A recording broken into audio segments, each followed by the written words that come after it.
Simon go back, Simon commission नहीं चाहिए। जब सारे भारतीय मिलकर जोर से ये नारा लगा रहे थे, उसी वक्त स्कॉट के आदेश पर लाला लजपत राय जी पर जब लाठीचार्ज हुआ, उसी के वजह से कुछ दिनों के बाद हार्ट अटैक से उनकी मृत्यु हो गई। भगत सिंह, सुखदेव, राजगुरु, चंद्रशेखर जी आजाद, इनने उसी वक्त डिसाइड किया था इसका बदला लिया जाएगा।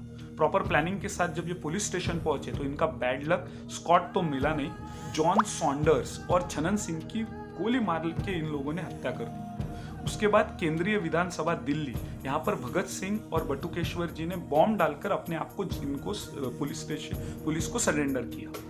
भगत सिंह के साथ में अन्य ऐसे 27 क्रांतिकारी थे जिनको जेल में रखा गया, और इन लोगों की कुछ बेसिक रिक्वायरमेंट थी जो भी ब्रिटिश सरकार पूरी नहीं कर रही थी, कि हम एक पॉलिटिकल प्रिजनर है, इसीलिए हमारे जो कपड़े हैं वो धोए हुए होने चाहिए, जो कि बहुत ही गंदे थे।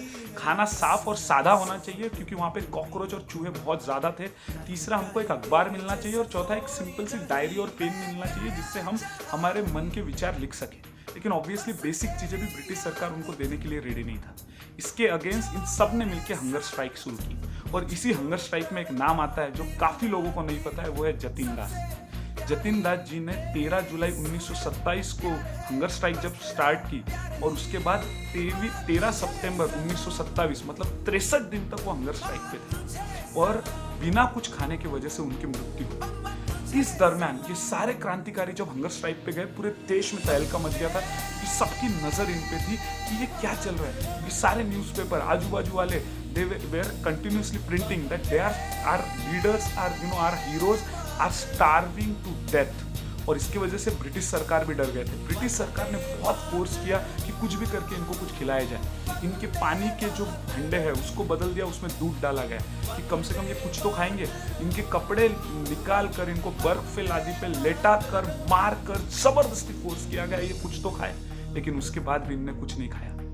अब आप क्या इमेजिन कर सकते हो, जब इसके बाद जतिन दास जी की डेथ होने के बाद भी भगत सिंह जी ने ये जो स्टार्विंग है, हंगर स्ट्राइक है, ये 116 दिन तक कंप्लीट किया। अब मैं आपसे पूछता हूँ कि आप जानते हैं कि उनकी उम्र क्या थी जब उनने ये किया? तो भगत सिंह थे सीधे 23 साल और जतिन दास जी थे 24 साल। जिस उम्र में हम हमारा बेसिक घर बसाने की सोचते हैं, उस उम्र में इन्होंने अपना सब कुछ त्याग दिया। मतलब जिस हिसाब से हमको स्वतंत्र मिला है, ये बहुत हार्ड जर्नी थी जिसमें लाखों लोगों ने करोड़ों कुर्बानियां दी है, जिसके बारे में हम चाह के भी उसमें से 1% भी उनका शुक्रगुजार अदा नहीं कर सकते। बस हम साथ में रह सकते हैं और ये दिन फिर से ना आए, इसके लिए कोशिश कर सकते हैं। जय हिंद, जय भारत।